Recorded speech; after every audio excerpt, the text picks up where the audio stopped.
Unconventional Soldier, a military podcast brought to you by two British Army veterans in association with ISAR.com. Welcome to the second episode from me, Kev O'Keefe and Colin Ferguson. Thanks for all your feedback and offers to help, and our guest list and topics continue to expand.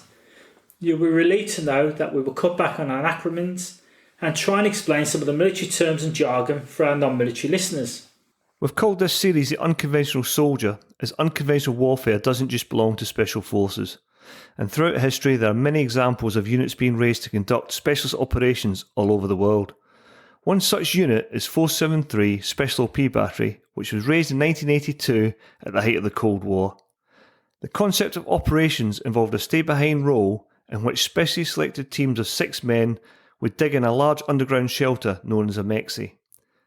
They would then allow the Warsaw Pact units to pass over them before emerging to deploy 2 dug-in observation posts from which they would engage follow-on forces with the guns and rocket launchers of the British Army. Our first ever guest is Major General Anthony Stone, CB, who is the founder of the Special Observer concept, and in this episode, Colin and I will, in conversation with the General, get to understand the necessity for this role during the Cold War, the challenges he faced getting this concept across the line, the formation of the unit, and his view on the battery since its formation. Welcome, General, to the second episode of The Unconventional Soldier. And just before we delve into the history of the Special Observer, we're asking all our guests to provide a bio of their military careers. So, General, over to you. Well, Kev and Colin, thank you both very much, not only for your idea about this podcast, but the energy in getting it all off the ground. Quite a task with a lot of work to do, and I thank you both very much. And it's going to be a great pleasure to record some of the events that have shaped our history, and I look forward to it very much. So, General, then, how did your army career start? Well, I should perhaps say that notwithstanding the title of this podcast, Unconventional Soldier, that doesn't really describe me at all. I followed a pretty conventional career path, which is in and out of regimental duty and staff jobs, Ministry of Defence, overseas, UK, and so on. But perhaps, as many of you may have guessed, I'm originally from an army family. My father, both grandfathers, and all before them were soldiers, and I was therefore expected to follow suit. But I was determined to be an architect, and I wanted to break the family's military mould. And so it all started really when I left school in 1957. Yeah, that's 63 years ago. And first of all, I needed some time out to do a few jobs in order to raise a bit of money before going up to university. And I began by working at a power station, wearing a smart white full-length coat, carrying a mill board, and walking round an enormous wall of dials and switches and God knows what, recording temperatures and voltages and really feeling quite important, but actually I was nothing more than a dog's body. So I gave that up and went to Oulton Park in Cheshire to try my skills at motor racing. I was quite sure that I was going to be Stirling Moss within about a week, but that didn't work out either. And although I'd changed from a white coat to greasy overalls, I wasn't much good at motor racing. So then, really needed some money quickly, and I joined a large bakery. I think it was Mother's Pride, something like that, wearing a stupid white apron and cap, shoveling dough and bread and pushing trolleys and goodness knows what, and made quite a bit of money there before I finally undertook some work experience in normal clothes at the firm of architects that I had been working with beforehand and who I hoped would launch my university career. But you obviously you did become an architect, so why didn't you become an architect? What changed your mind? Well, I suppose in the last week before leaving them, the senior partner at the architectural firm called me into his office. And it came as quite a shock because he said, this is not serious. You shouldn't pursue a career as an architect because you're colourblind, aren't you? And I said, well, yes, I am colourblind, but what the hell difference does that make? And he said, well, being an architect is not drawing floor plans of houses. It's designing houses and putting them into the context of the trees and the buildings and the stonework. And he said, you're not going to make it. So I thought, my God, a serious change of plans required here. Well, I was pretty deeply disappointed, as you can imagine. So I turned back to my father for advice. He was, of course, delighted that I wasn't going to be an architect. And he said, unsurprisingly, join the army. But he said, before you go to Sandhurst, I want you to do a spell in the ranks, because there's no point in becoming an officer until you understand what a soldier's life is like and how they operate, and you should do a period in the ranks to learn about life as a young soldier. So that's what I did. So what regiment was your father in? My father was in the East Surrey Regiment, which was, interesting enough, the first regiment in the British Army to operate off ships, and that's why they wore a blue lanyard. They eventually became the Queen's or the Queen's Surrey Regiment, then the Queen's, and God knows what they are now. There have been so many changes, but a firm infantryman originating in the East Surrey Regiment. So, what was your service like as an other rank? Well, it began in 1958 when I became 2367, 6397 Sapper Stone. And I spent a thoroughly enjoyable, worthwhile, and really a foundation-laying 4 months as a private soldier in the Royal Engineers. And all that came with that, undergoing full basic training as a private soldier. But it was a very different army than today. Bear in mind, at that time, there were no Land Rovers, just Austin Champs. There was no combat kit. We wore fatigues or battle dress, and we carried Lee Enfield No. 4 rifles. It was really pretty dad's army, looking back on it. So it's interesting, General, that the IDF insists that all people wanting to be officers in the Israeli Defence Forces should undertake basic training with all other soldiers. From your experience, do you think that worked in the British Army, or is it even a concept that you would support? I would support it wholeheartedly, because to drift in, as many do, from either public school or university, straight to Sandhurst, which today is pretty short. I think it's something like 10 months. Mine was a full 2 years. But to drift straight in from that privileged background to become an officer and start believing that you're something special, I think is rather sad. I'd like to think that all officers or potential officers did some time in the ranks. It doesn't have to be long, but to learn what it's all about there before they start becoming officers. Yeah, it's an interesting, probably quite controversial I think concept, but I can see the utility of it for sure. Yeah. So your father was in the infantry. You spent time as a sapper. What drew you to the gunners? Well, as I mentioned, Sandhurst was 2 years. I started in January of 1958, and having done the sort of basic training in the engineers, I really thought I knew all about it. But I suppose within days of guards drill instructors under the pretty famous Regimental Sergeant Major Jackie Lord, and PTIs who were the best in the world, QMSIs who made weapon training absolute hell, I realized that life was going to be pretty hard. And 2 years, again, as an officer cadet, very much a private soldier, being chased from pillar to post, gave me a lot of time to think. It was fantastic training, but I had a lot of time to think. So during that 2 years, at the end of year one, you're invited to think about your future regiment. Where would you like to go? And although I'd come from a brief spell in the sappers, and my father and grandfathers were all infantry, I had a pretty open mind, but it was pretty clearly made up. My college commander was a charismatic gunner called Brigadier Johnny King Martin, a really remarkable and pretty successful senior officer. He had a very attractive daughter, and we used to go at weekends to have lunch at his house. He also had an amazing wife, lovely wife. And it was his job as the senior gunner at Sandhurst to persuade officers or potential officers to join his regiment. Well, I didn't take much persuading, so I became a gunner, much to my father's disgust, I might say. He was the adjective bloody gunners when he was an infantryman. But anyway, at least I was in the army and not an architect. So it was a pursuit of women, you could say then, General. Sorry? Say that again, sorry? It was the pursuit of women that drove you to the gunners. Oh, I wouldn't tell you that, no. It's interesting you mention RSM Lord, because as you say, legendary figure, but I think not as well known these days as perhaps he should be. He was a former Guards senior NCO who transferred to the newly formed Parachute Regiment during World War II.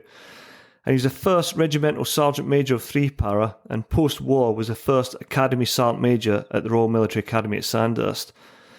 He fought with 3 Para all the way up through North Africa and Sicily, and he was captured at Arnhem.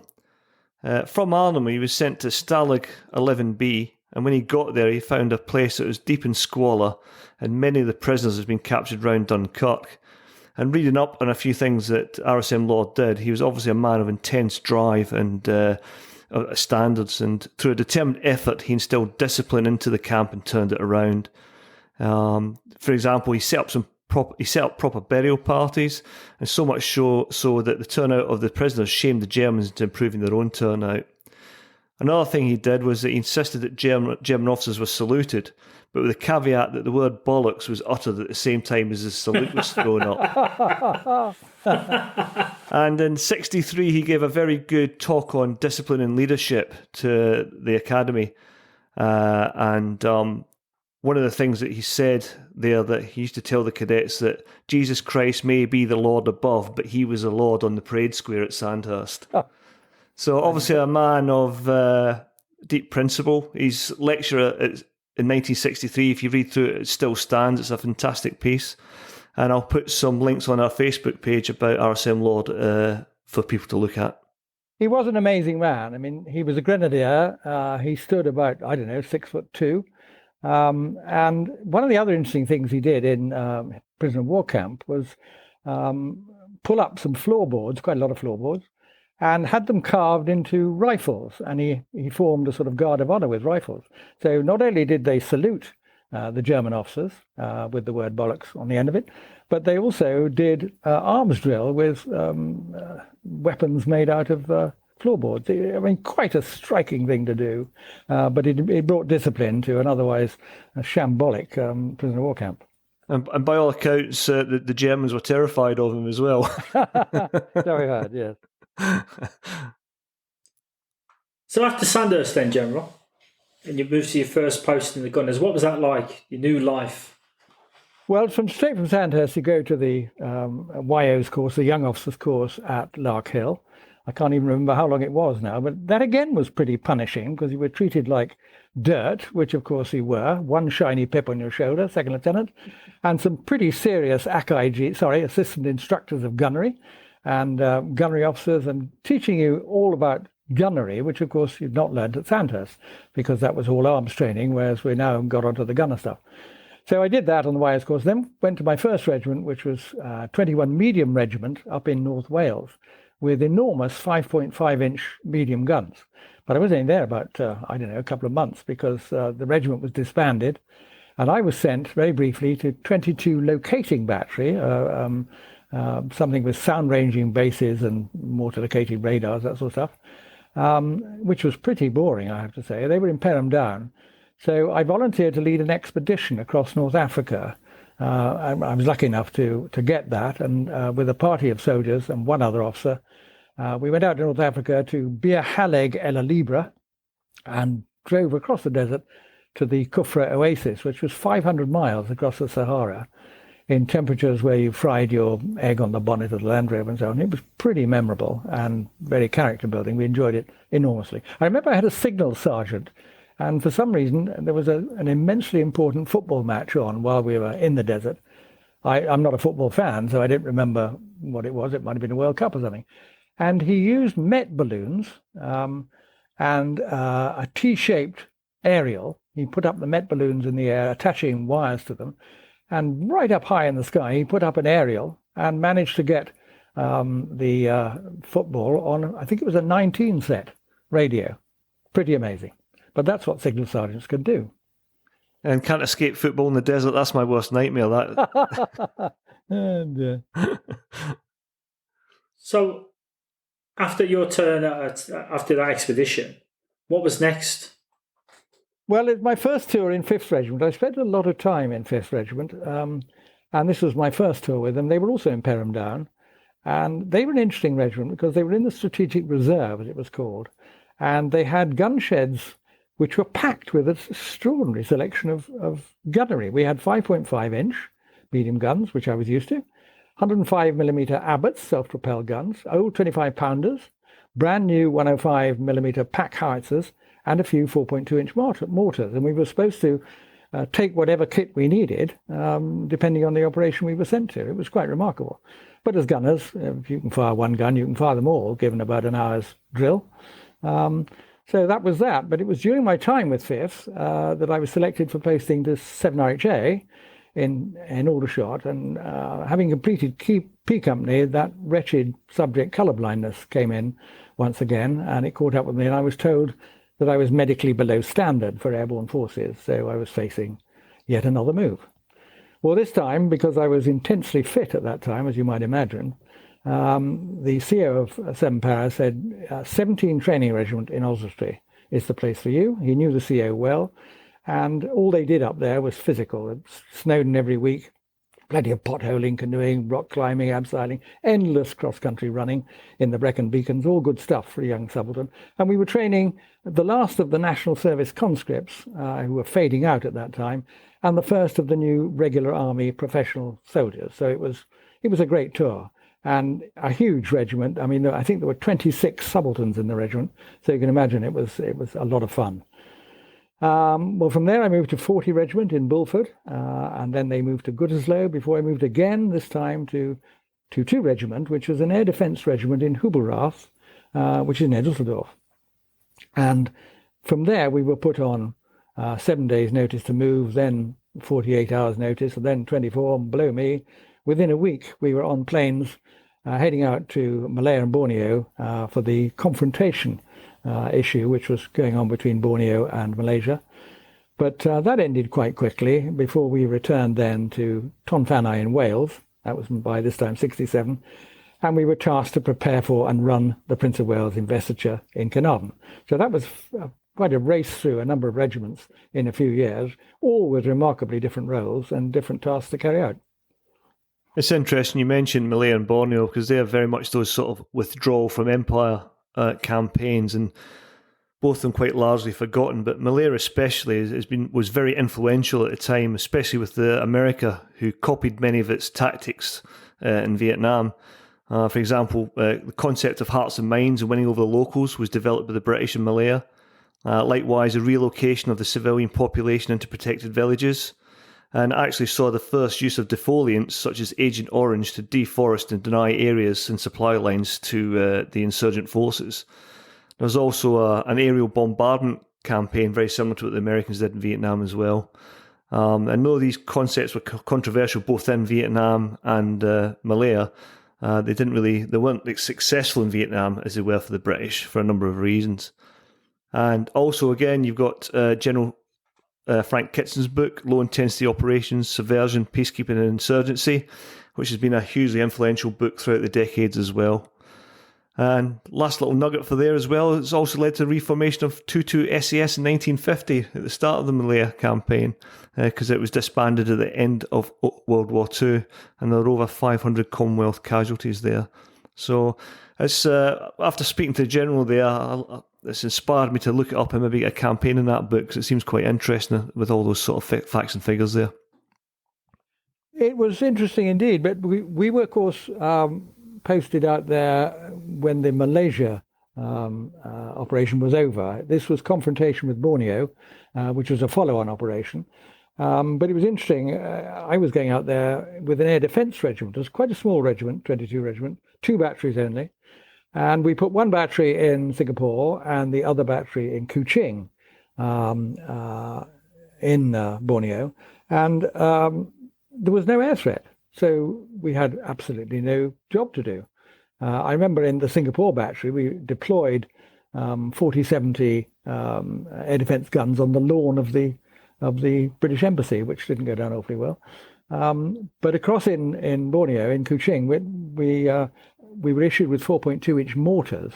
And again, harping back to 5th Regiment days, that was one of the weapons we had, and it was dead easy to convert from a 40-70 to a 4.2-inch mortar. And we did pretty close-in jungle patrols, taking the 4.2 mortars out with us. And there was so many infantry out there, there was really not a great deal for us to do. The deep patrols in the jungle were all done by the infantry. And one of our PSIs later on in 473 battery was a pretty famous chap from out there who was ambushed, shot, and left. He decided to stay behind, and his SAS companions agreed, and they left him there.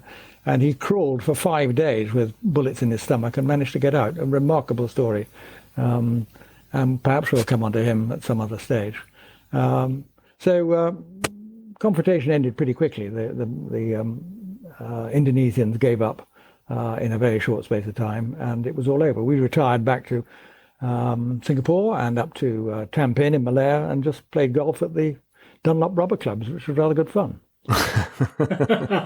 Nice. But a lot of operation, we talked about this before, a lot of operations of short bursts of intensity and excitement, followed by large periods of boredom and routine, which I think it stands today as well. I think that's true. Yeah.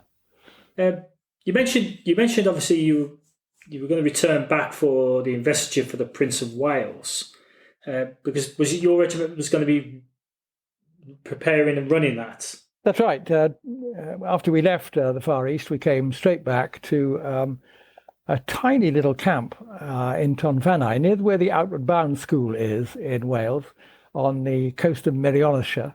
And we were to be the administrative regiment for the investiture, which was being held up in Carnarvon.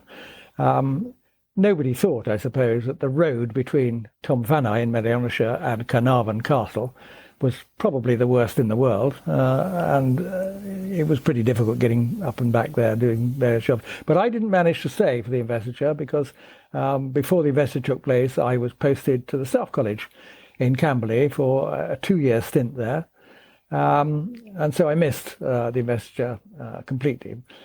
But out of Staff College came the first of my many tours in Whitehall in the Ministry of Defence. And I joined the Rapier project team, the Rapier Air Defence Missile System. And I was the SO2 project officer, Staff Officer, Grade 2 project officer on that team. And we were deployed pretty quickly to Woomera in Australia for the live firing trials out there. We flew from UK via Canada, Hawaii, and Fiji. And typically the RAF managed to break down in both Hawaii and Fiji, where we waited. No, I didn't complain. We waited there for spares for several days on each of the islands, and I didn't complain. But on arrival in Australia, there was nowhere to live, so I lived in the Officers' Club in Adelaide, and travelled up to the Woomera range every day in a little light aircraft flown by British Aerospace. So that was a pretty good daily commute. I enjoyed that. Sounds like a rough posting, that one. Oh, very hard. That sounds fantastic. So how long was it before you got back to regimental life, back to the command side? Well, that was one of these typical staff tours. So it was time to go back to regimental duty. And so in 1974, I went back to 5th, this time as a battery commander. And that included an Banner tour in Londonderry. And following that, on return to Germany by an internal move in the regiment from battery commander to second in command of the regiment.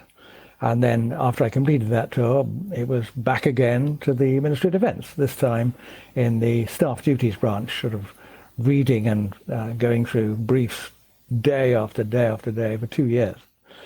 Well, I was lucky enough on completing that to pick up half colonel, and I moved to join the directing staff at the Military College of Science at Shrivenham.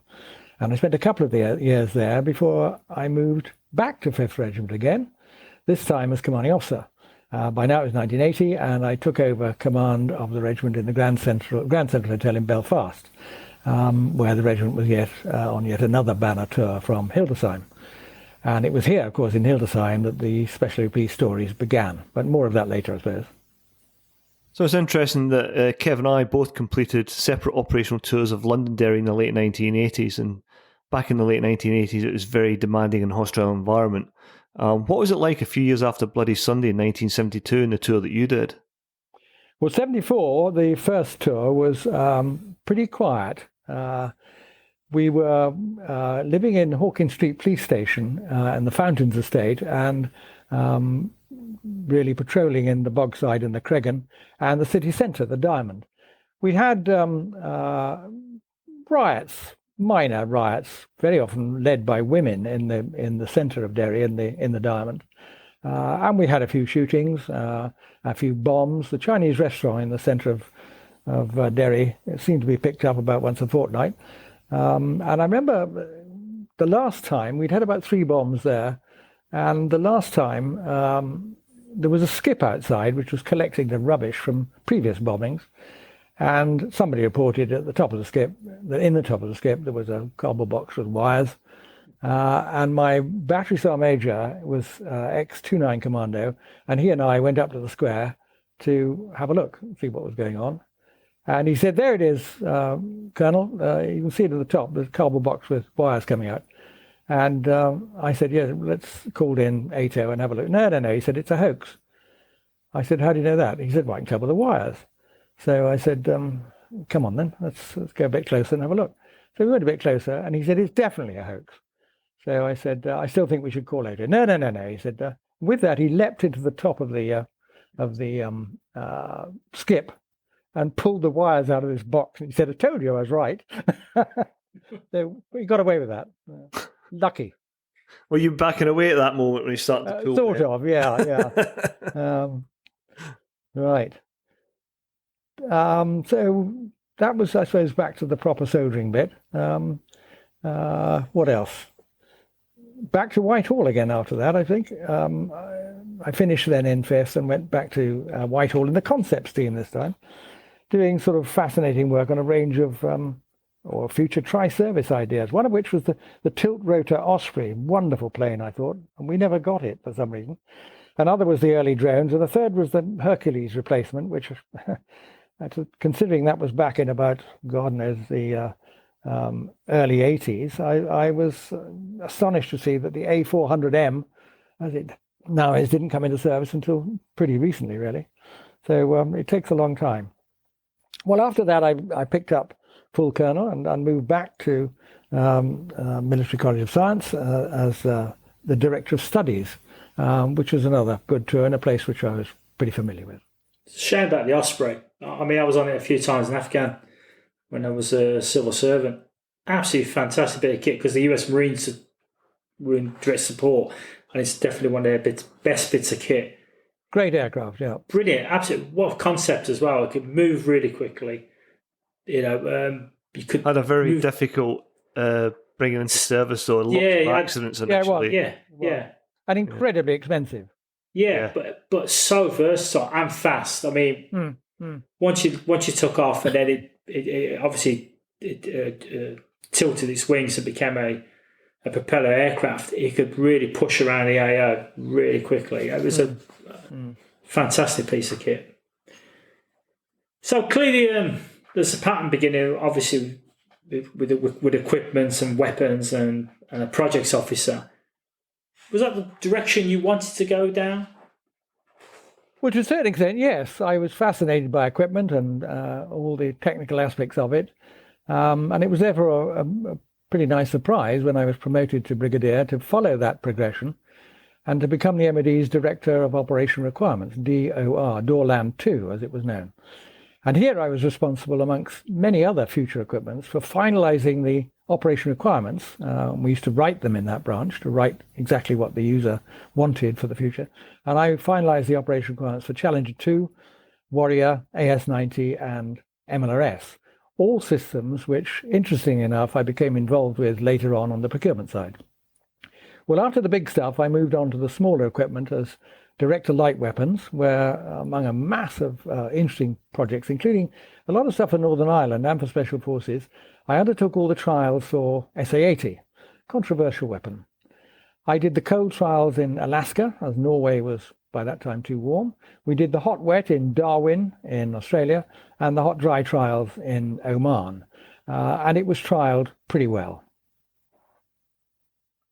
Just for the listeners, I'm just going to go back over. Obviously, the SA-80 was the in-service or the new rifle that was coming in service. And MLRS, the multi-launch rocket system.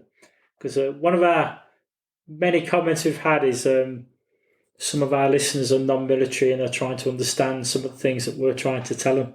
To be fair, I think I've done pretty well today. My fault. Yeah. My fault. Well, mainly that was you last time.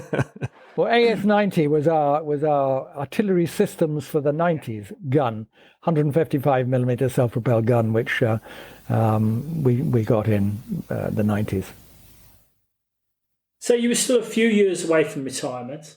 So how did you feel the final tours of your long career? Well, by now it was about 1989, and I was lucky enough to be selected for promotion to Major General, and I was appointed then as Director General Land Systems, responsible for all land equipment for the British Army. Now, this included a Gulf War I appointment in Kuwait, to which I flew on Christmas Day, which was the most bizarre experience. First of all, flying out to a war zone on Christmas Day. Secondly, I was flying with the Chief of the General Staff and his team.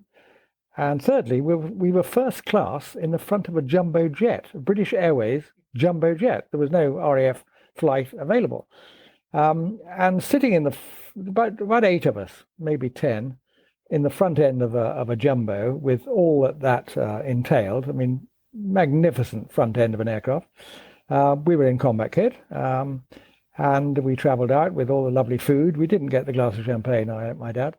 And when we arrived at Riyadh, we were met by a fleet of armoured cars, and we were taken straight to a hotel where General Sir Peter de la Billière, who was commanding all the Gulf forces, was waiting for us. So we walked in, and in his pretty laid-back manner, he said, "CGS, Chief of General Staff, CGS, welcome, come sit down, we're going straight on with the briefing." So, I mean, we'd only just got off this flight, but we all sat in chairs, and there was enormous screens in front of us with the maps laid out, and masses of staff officers with computers at desks all around the place. And General Peter started his briefing. Well, about 2 minutes into the briefing, an air raid siren went off. And calm as a cucumber, General Peter said, that'll be a number of Scuds taking off from Baghdad. Flight time is about 4.5 minutes, so put on your NBC kit. And we all sort of looked, and the staff officers threw theirs on in a matter of seconds. We managed to do much the same, but there were a couple of senior officers who still had their NBC kit in the plastic wrapping with the elastic bands around it. And I have to tell you that the all clear went before they managed to get their kit on, which was highly amusing to everybody concerned. But they were genuine Scuds, but they were shot down by American air defense systems before they reached Riyadh. So that was quite interesting. Must have focused a few minds about the NBC drills. Mine as well, I have to add. I mean, climbing off a first-class seat on a jumbo jet and being faced with the Scud missile and putting on your NBC kit in about a minute is pretty bizarre. Our first casualty in Granby in the Gulf War was when we were down collecting our equipment at the dockside. And there was a Scud alert, and everybody was putting the respirators on, diving for overhead cover. And one of the lads almost scalped himself getting under this trailer. And he ended up getting Kazivac back to the UK. I bet he did. Yeah. I'd just like to point out to everyone else that I've never flown to any operation first class on the front of a jumbo jet. I'm usually at the back, holding on for dear life. You're not the only one, normally. So what was your final appointment, General?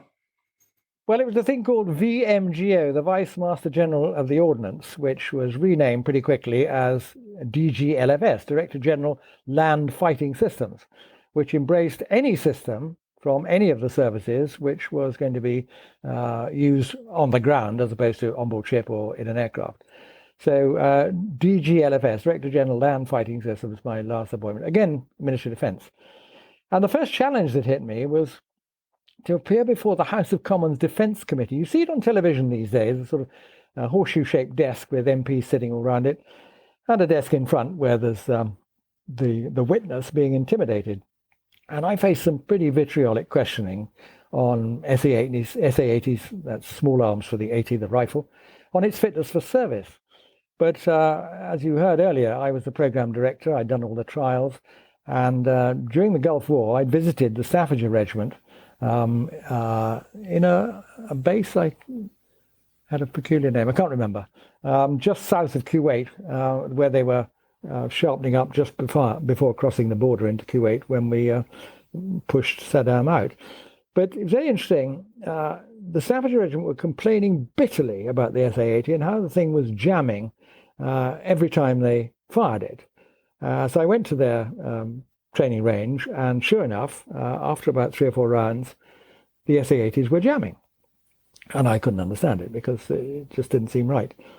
And then I spoke to their QMSI, Quartermaster Sergeant Instructor, their weapons training man, who'd been telling the soldiers not to oil their weapons because oil and sand don't mix well, he said.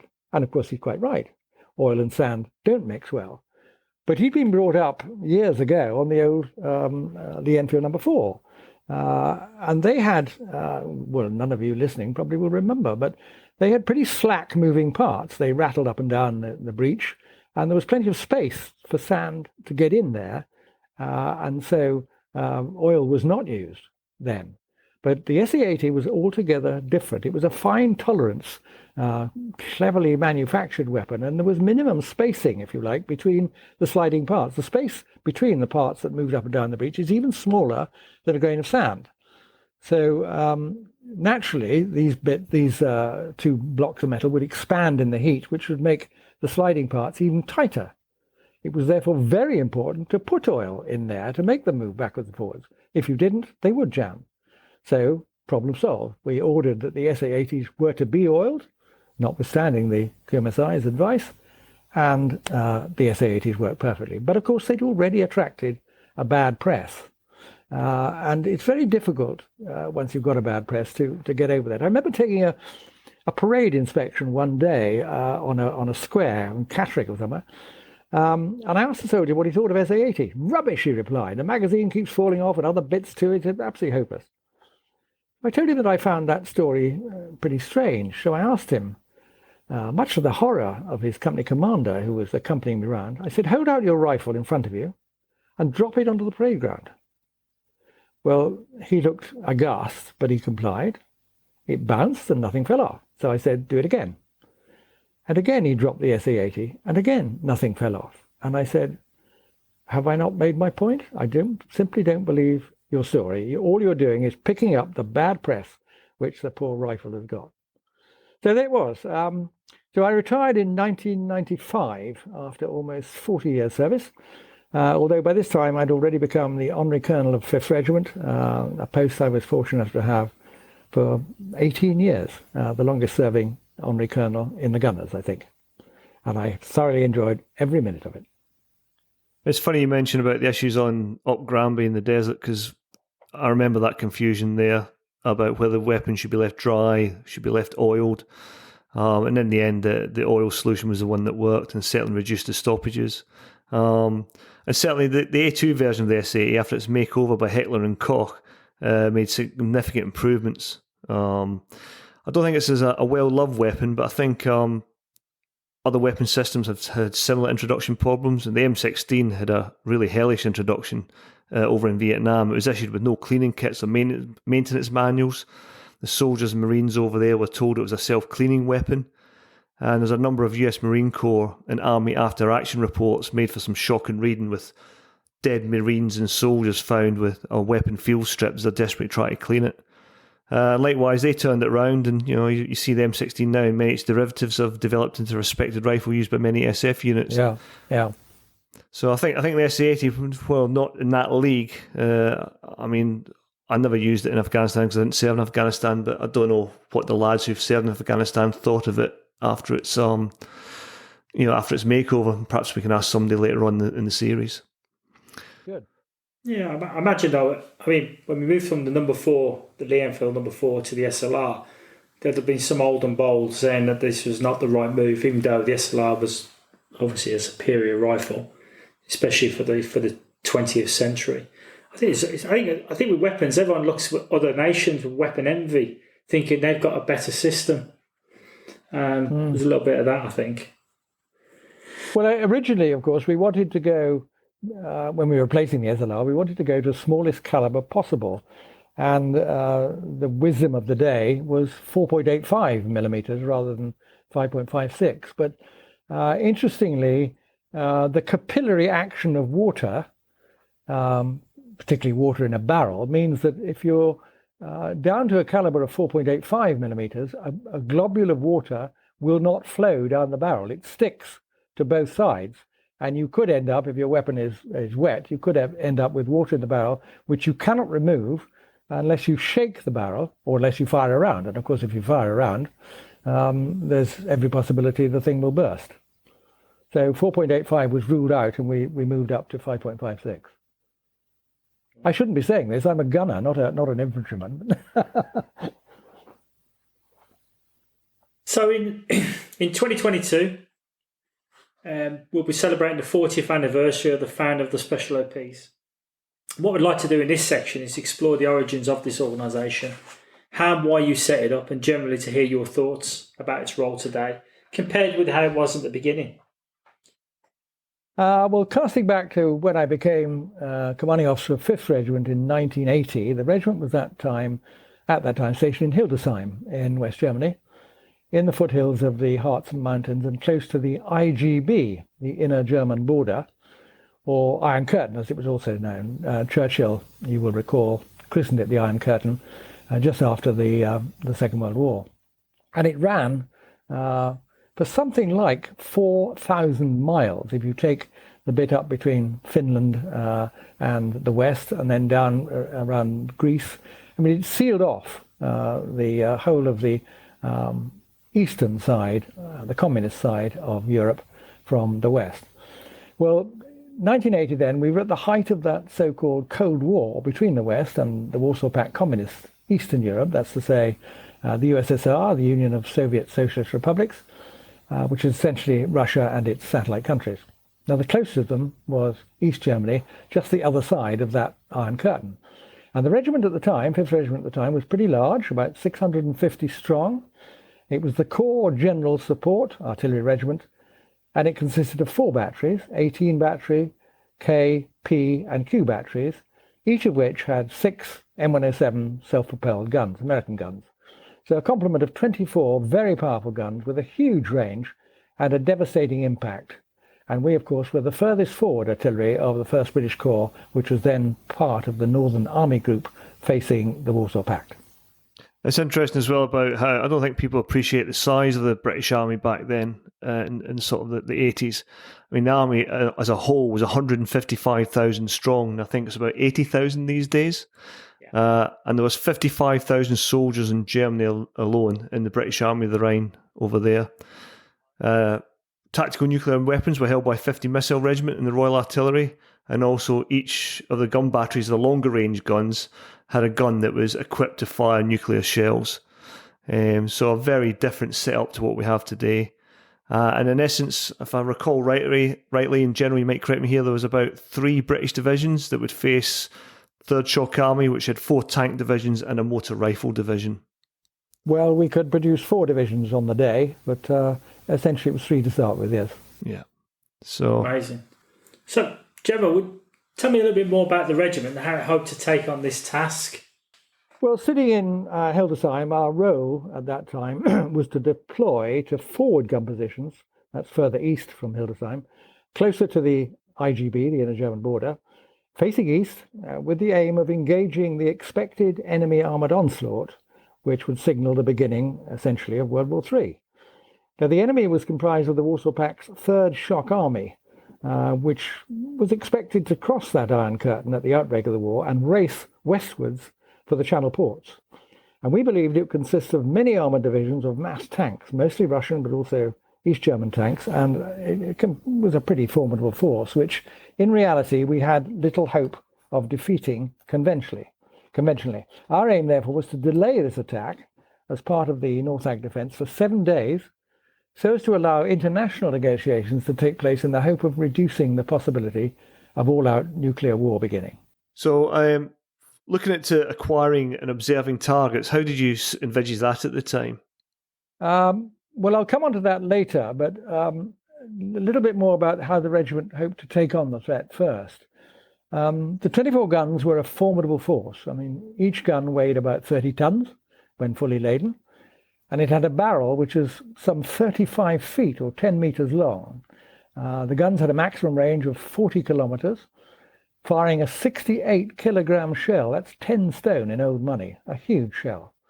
The crew of the gun was 13, but even so, the rate of fire was pretty slow, about 1 round a minute, So targets were to be simultaneously engaged by all 24 guns firing together, which at the target end effectively destroyed a complete grid square and everything in it. But there were significant problems, clearly. First, we couldn't see the potential targets, which were the other side of the inner German border in East Germany. We postulated that they'd be forming up in the Magdeburg training area in East Germany. But we were likely to be the first artillery to fire at the beginning of World War III, and we needed to create a significant disruption to that advancing enemy. But we couldn't afford to waste effort on predicted targets. There was simply no point in trying to guess where the targets might be and firing over, because not least we would be intercepted in the sense that our artillery would be located and we were then pretty vulnerable. Did you acquire and observe the targets then? Well, as predicted, fire across the IGB into East Germany was a waste of time because we had no means of seeing the targets. We did not need the guns to be deployed so far forward. However, the OPs did have to be forward as possible, really, so as to be able to achieve target rounds at the first and every subsequent opportunity if we were going to have any hope of achieving our aim of delaying the enemy. But no targets, as I said, could be seen until they approached or crossed the inner German border. And at that moment, you can imagine, divisions worth of tanks moving at high speed with tremendous momentum. And, it would be a pretty impossible task to take that all on. And so we had to do some rethinking.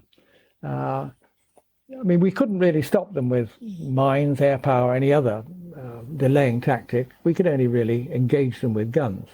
And our OPs would be run over pretty quickly, and the guns would be pretty ineffective at disrupting them without the OPs. So my thinking was pretty influenced at this time, and we had to think about something else. I mentioned the vulnerability of our guns to civvi fire, and that really meant that instead of deploying up close to the IGB, we should pull back about 25 to 30 kilometers, in my view, so as to be out of range of the enemy artillery, which of course was deployed in East Germany. But they could come up to their side of the border and take us out piecemeal if we started firing too close. So recognizing that all OPs are extremely vulnerable to an advancing enemy in any sort of scenario, what I thought we needed was completely concealed OPs deployed right up against the IGB and allowing the advancing enemy armor to pass over them, so that they were then right in amongst the enemy tanks and could, with extreme accuracy, direct our fire onto them, as well, of course, as onto themselves. It's almost a suicide mission, and that would require some pretty special OPs indeed. Survivability was obviously the key issue, and this could only be achieved by having OPs dug in, underground, along the IGB and in depth behind the forward OPs. It's an interesting concept, and it's been used in various guises in history as well. In World War II, there was a concept called the auxiliaries, and that was patrols of 5 to 8 men, usually as part of the Home Guard, and they were usually landowners and farmers, and they had specially constructed underground operational bases made by the Royal Engineers from which they conduct sort of harassing operations against the occupying Germans. And then in the early 60s, you had the Special Recce Squadron of the Royal Armoured Corps. They were only around for a short period of time, from 1962 to 64. And actually the selection and training was a very similar setup to Special Observers. And their role was disbanded and given to 2-3 SAS. And then this formed the basis of the Corps Patrol Unit, which the General is going to discuss later. But had you heard of the Special Recce Squadron of the Royal Armoured Corps, General, at all? Yes, I have, but the army at that time, well, it still is to a certain extent, but then it was pretty tribal. The Armoured Recce Corps were a little force unto themselves. They thought they were pretty elite. They did their own thing. We thought we were elite. We did our own thing. And then, of course, there was the Corps Patrol Unit also doing its own thing. So there wasn't a great deal of coordination amongst us all in those days.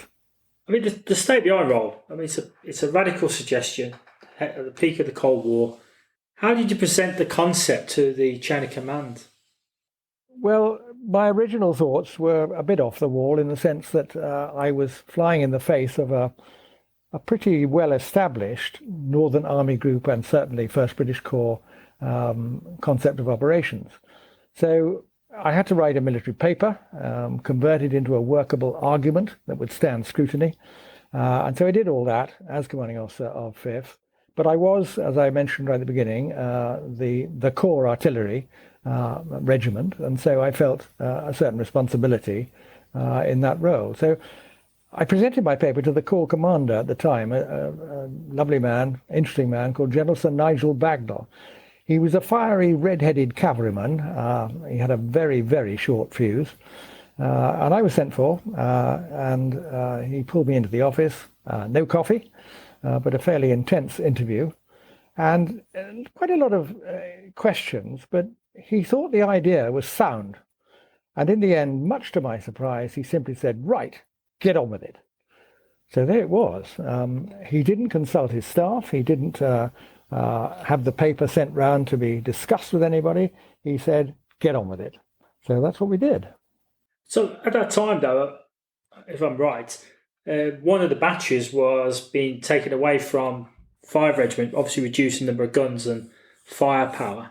So how was that impacting on the effectiveness of 5 Regiment to deliver this effect? Well, to the outside world, it didn't make any sense at all getting rid of one battery from the regiment when we were the important regiment, the first to fire probably in World War III. But what nobody realised, that I'd been advised confidentially by the MGRA, that's the Major General Royal Artillery, the senior gunner in Germany, that 5th Regiment was likely to be reorganised within a year or so as a 3-battery Royal Horse Artillery Regiment, with its 3 M107 gun batteries being replaced by the new multiple launch rocket system, which had almost double the range of the M107. So it was necessary, therefore, to shed 18 battery, because obviously horse artillery regiments consist only of letter batteries. And given that KP and Q were already in the regiment as letter batteries, and given that the MLRS was a much more formidable weapon than the M107, it made sense that 18 battery should leave us. And so we pressed on with that in mind. But of course, MLRS never came to 5th Regiment. But then the Berlin Wall came down, so it all came to nothing anyway. Going back slightly to the Stay Behind role, why couldn't at the time the existing Special Forces or Formation Recce, noting the cap badge rivalries, why couldn't they be used to find high-value artillery targets for the depth fire? Well, first of all, 22 SAS, the only regular element, they were completely committed to top-secret operations about which we all knew nothing. But there was at that time an organisation known as the Corps Patrol Unit, and this consisted of territorial soldiers from the 2 TA SAS regiments, 21 and 23, as well as the Honourable Artillery Company from London. And these, I originally thought, could form the basis for our specialised OP organisation, but unfortunately the SAS units had much higher priority intelligence information, and the HAC were neither under command nor integrated into our order of battle. And furthermore, as TA soldiers, their availability and training at that time didn't match our requirements. So effectively, we had to start from scratch. Where did you conceive that you were going to find the appropriate or well-trained soldiers for this concept? Well, that was pretty difficult, but as Colin mentioned, the size of the British Army was enormous in those days, 155,000, of whom a huge proportion were gunners. And we originally were tied to taking people from the gunners. But to go back to selection and training, potentially a very elite force, and it was a major problem, therefore, working out how to do this. And there was nobody in charge from whom I could seek advice. So I started, first of all, to go to all 3 centres of excellence for Special Forces. I started with Hereford, where I witnessed a selection course there, or part of it, and how they did it, and they told me all about what they were looking for. I then went to Lympstone, to the Royal Marines, and went through a similar exercise, and finally to the Paras in Aldershot, of which I had some experience through my own time in 7RHA. Now, I studied each of their methods of selection, and I eventually focused on adapting the Hereford selection course, which I thought most likely to produce the sort of soldiers that I was looking for. That said, they all had something to offer, and so I thought it useful if I sought from MOD agreement that I got permanent staff instructors, PSIs, from the SAS, from the Royal Marines, and from the Paras to run our selection courses for us. It's interesting that from my recollection of my time in the Army and the Royal Artillery back in the 80s, the Royal Artillery was very traditional at this time in its outlook, and I wouldn't have thought it would have viewed this concept all too enthusiastically. What was your experience when you started sort of saying this is what you wanted to do? Well, Colin, it wasn't only my experience at the start. Even when in the year I retired in 1995, I was still fighting week after week with successive commanding officers to keep the Special OPs in the order of battle. And our greatest enemy, sadly, was the Royal Regiment of Artillery. Their attitude, and certainly many of the senior officers in the Gunners, was that we have our own Commando Regiment, 2-9. We have our own Parachute Regiment, 7RHA. We've got our own specialist 148 battery. What the hell do we need a Special OP battery for? And it's been a constant battle keeping them in the order of battle. And I think probably still is. The present commanding officer is no doubt dreading the big defence review, which is about to take place in the next month or so, when the size of the British forces, Navy, Army and Air Force, will be cut yet again, I suspect, and people will be looking for capabilities which they think they don't need. I think they couldn't be more wrong. The Special OPs have a wide utility, which we might touch on later.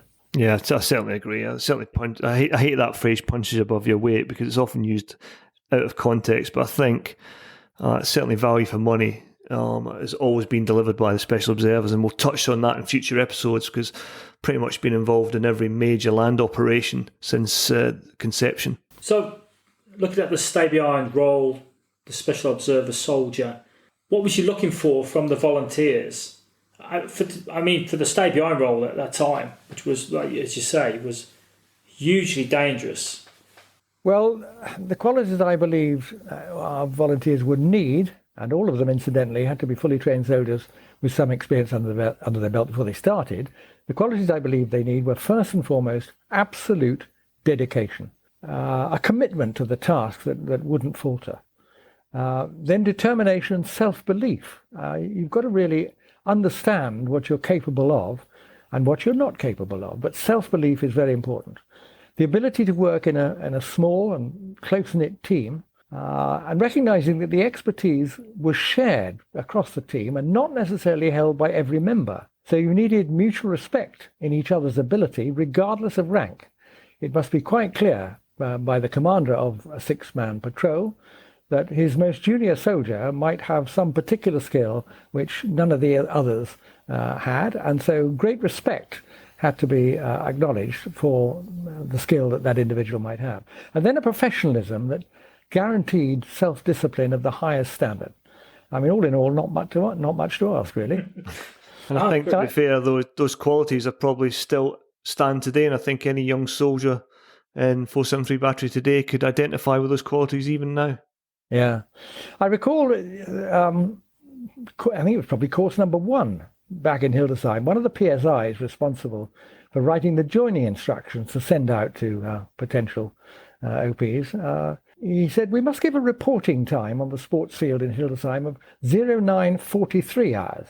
And I said, what an extraordinary time, 09:43. What on earth do you want them to turn up at that time for?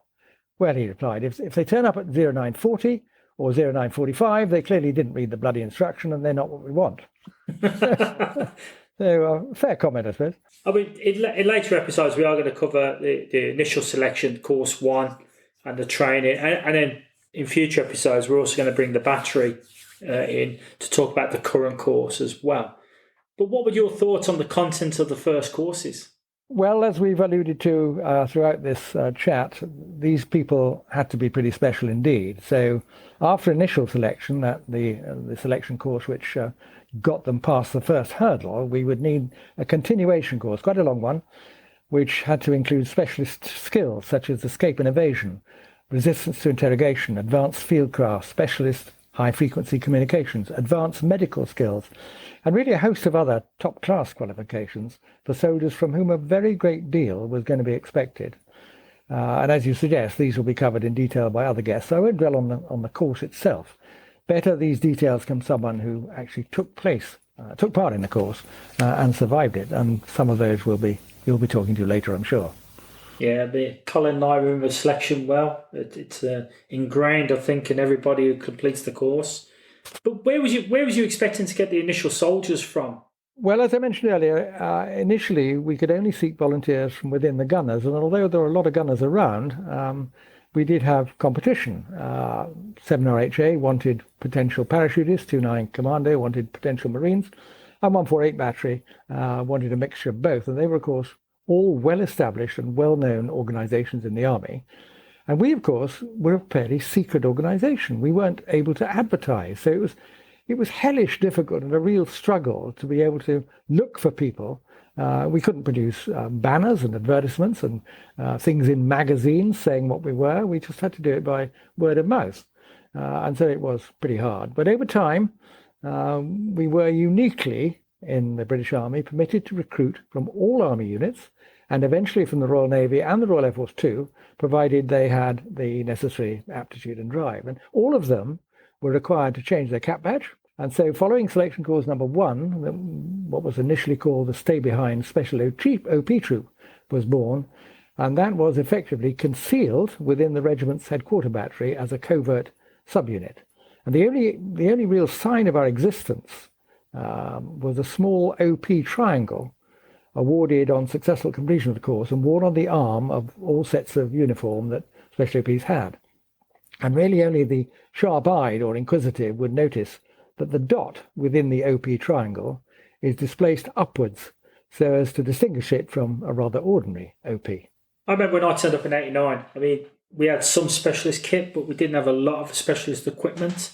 So from day one, how did you identify what special equipment was needed and how did you acquire it? Well, you will recall I was commanding officer at this time, and that's a pretty busy job. And although I was passionate about this Stay Behind troop, which I had conceived and got off the ground, it couldn't take up all my time. So I had 2 wonderful quartermasters, my brilliant technical QM, Major Gavin Hamilton.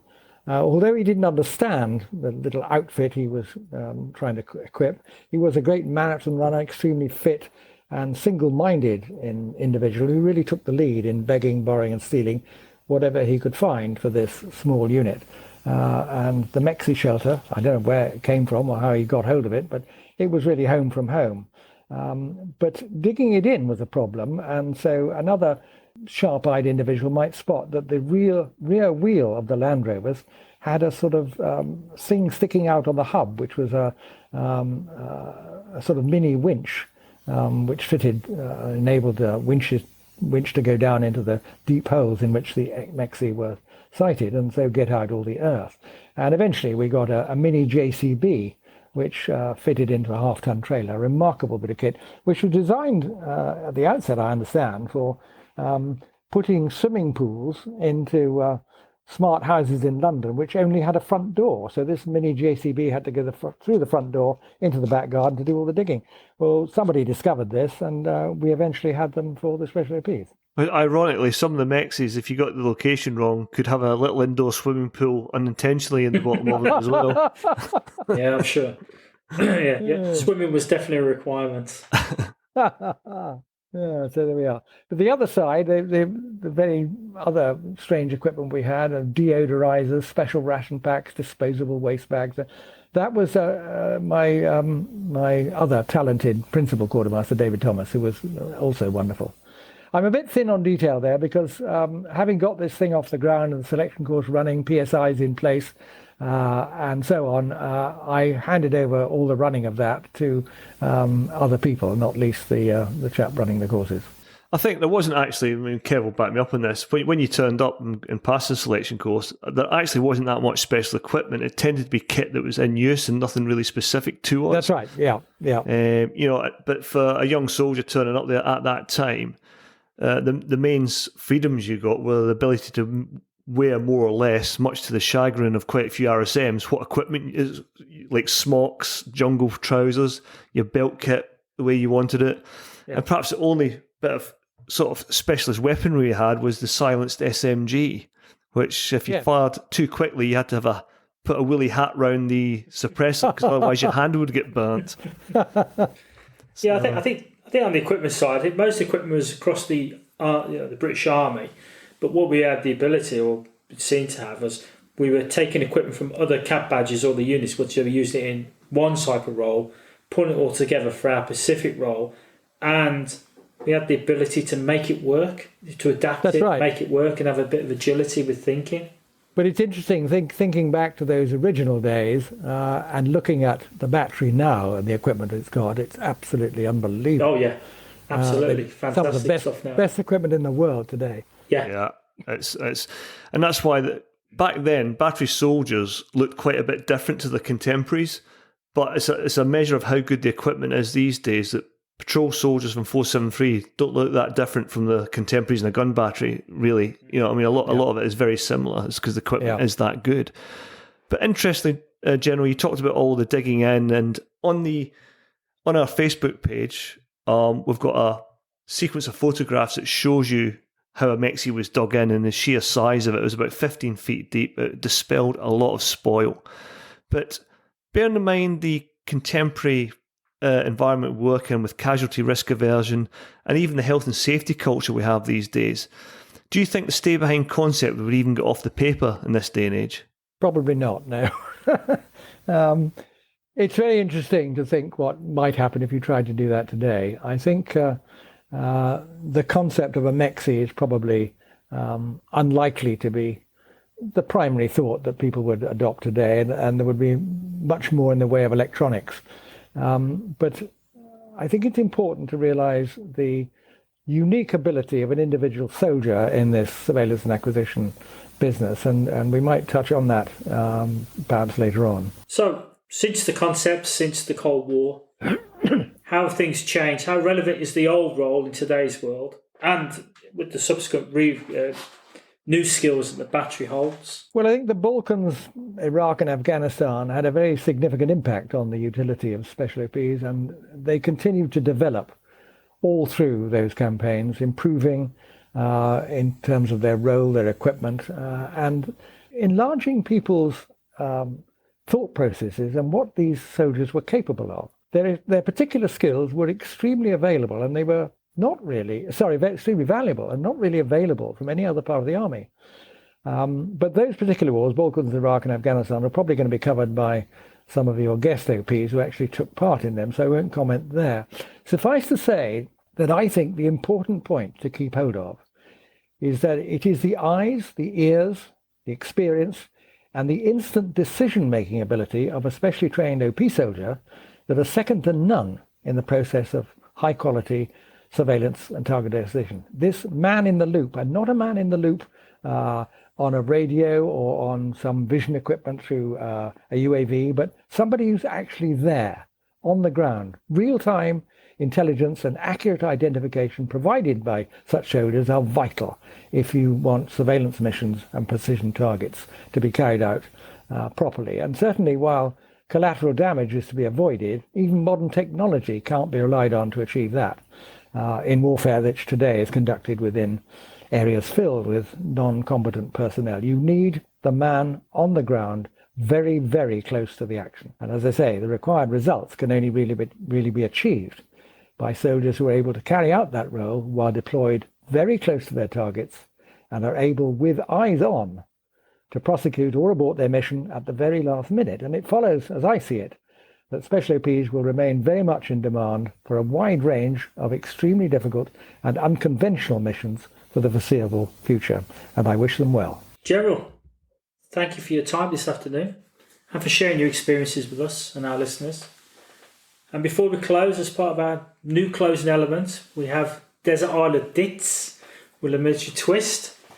So please, the 3 items that you would take, your favourite book, your favourite film, and a luxury-based item.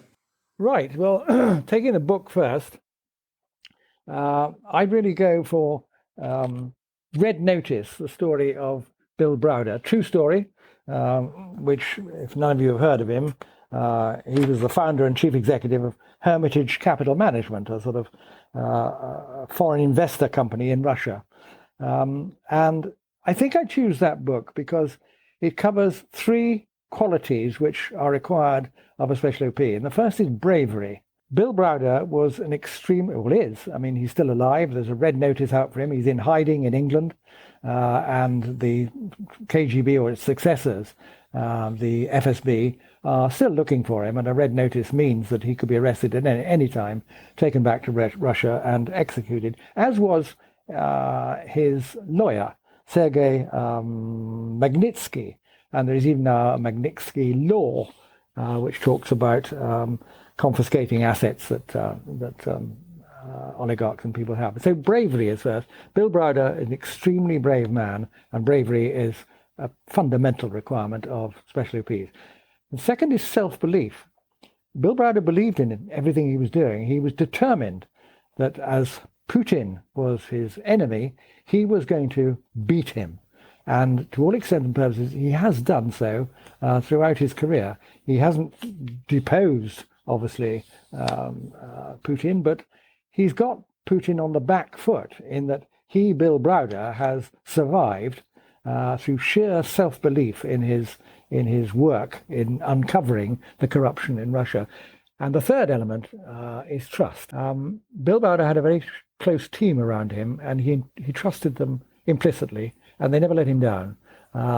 It was remarkable that he actually got out of Russia, and he's still alive today. So my book, Red Notice, by Bill Browder.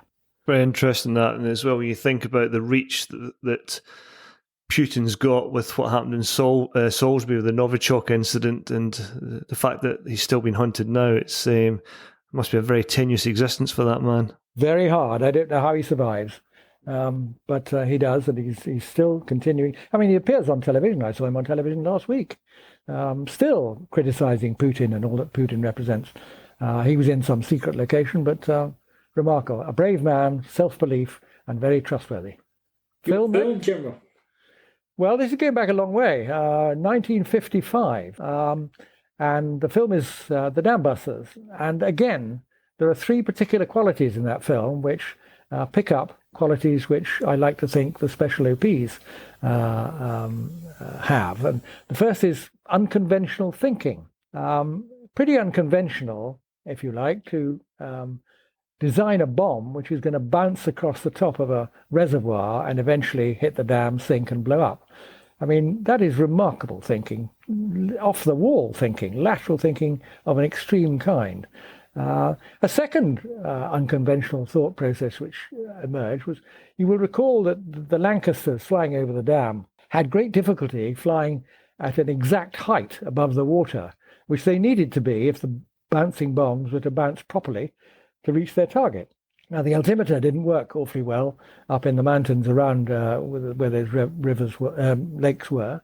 And so on a visit to the theatre, one of the team noticed that spotlights up in the back of the theatre were shining down on the stage. And he suddenly realized, with a bit of geometry, if you put spotlights on the wings of the Lancaster and shine them inwards and downwards till they formed a circle on the top of the lake, if the two circles became coincident, then the aircraft was at a particular height, whichever height you'd set it at, and provided you kept those two circles coincident and flew the length of the lake, you'd stay at exactly the right height all the time. So another great piece of unconventional thinking, which the special OPs need to adapt in the situations in which they find themselves. And you'll no doubt hear in Afghanistan and Iraq, they did some pretty unconventional stuff. Teamwork. All the team in a Lancaster depend on each other utterly, as do special OPs. So teamwork is frantically important for them, and as is determination. They went round and round over those lakes being shot at, determined that they were going to complete their task, and of course they did. Remarkable as well. Sorry, General. I was just saying, remarkable that most of those guys were in their early 20s, and I think Wing Commander Gibson was probably only about 25 in that raid, I think. Yeah, I was going to say that. Yeah. And they were all mega experienced as well, because he was awarded the VC for that, but he'd already won Distinguished Flying Cross and such like before that. Yeah. Yeah. I mean, amazing cruise. Right, my luxury item.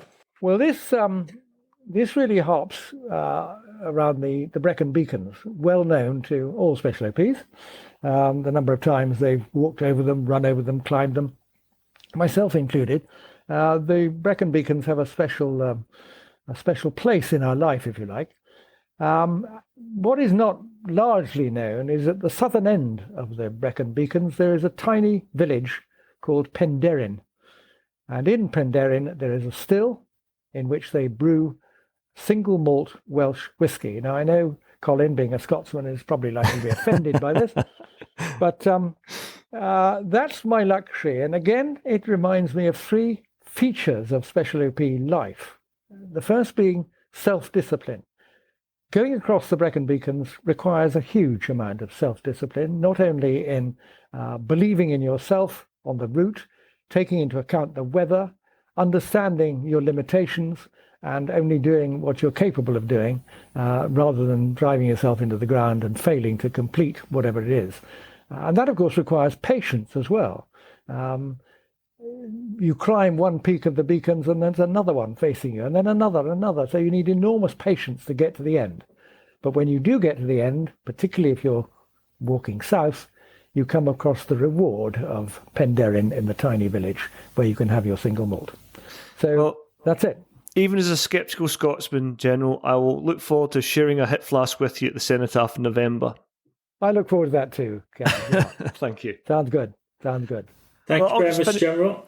Yeah, thank you, General. I'll just wrap up now. Just a couple of things I want to point out this week. I'm always trying to spread some interest. So there's been an excellent documentary on BBC iPlayer lately called Once Upon a Time in Iraq. I don't know if anybody's seen it. It's one of the best documentaries to get on the whole mess that's been made in Iraq.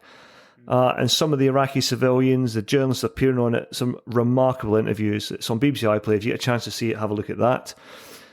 And in the promoting other podcasts, there's a podcast out there called the Irregular Warfare Podcast, and it covers small wars, drone strikes, special operations forces, counter-terrorism, and proxy wars. And I'll publish the links to them, as well as the General's recommendations on the podcast notes. So that's it for this episode. Please continue to send in your suggestions, and our email address and links to Facebook and Instagram are also on the pod notes. We'll shortly be on iTunes, and if you download from there, it'd be great if you could leave a review to help us spread the word. That's the most influential download site. But you can also download us on Google Podcasts and on the Podbean hosting site. On the next pod, we'll cover the early selection course and training, this time from the comfort of our chairs. And finally, a huge thank you to Nick Beale for the technical support through his company ISAR. So until the next time on The Unconventional Soldier, we'll see you later.